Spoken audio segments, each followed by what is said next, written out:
Do you know how to check the AdBlue level in your truck? My name is Vitor and I'm gonna show you.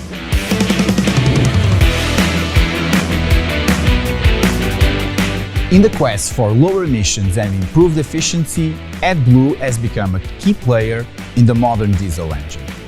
But maintaining the correct AdBlue level is crucial for seamless operation.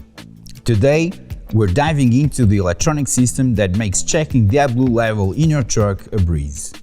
AdBlue, or diesel exhaust fluid, is essential for reducing harmful emissions from diesel engines. It's stored in a separate tank and is automatically injected into the exhaust system. Knowing how much you have is critical, and thanks to electronic monitoring, it's easier than ever.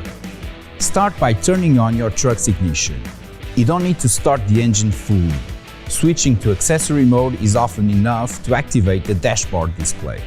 Look for the AdBlue level indicator on your dashboard.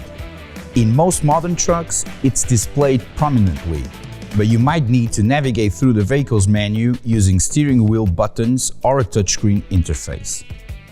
The indicator will show you a graphical representation or a percentage readout of the current AdBlue level. Understanding the readings is straightforward. A full tank indicator means you're good to go. But if you see a warning or a low-level indicator, it's time to top up your AdBlue. Modern trucks are equipped with warning systems that alert you well before the AdBlue tank is empty, ensuring you have ample time to refill. Thank you for watching. For more tips on keeping your truck in top condition, don't forget to subscribe to Valvoline channel.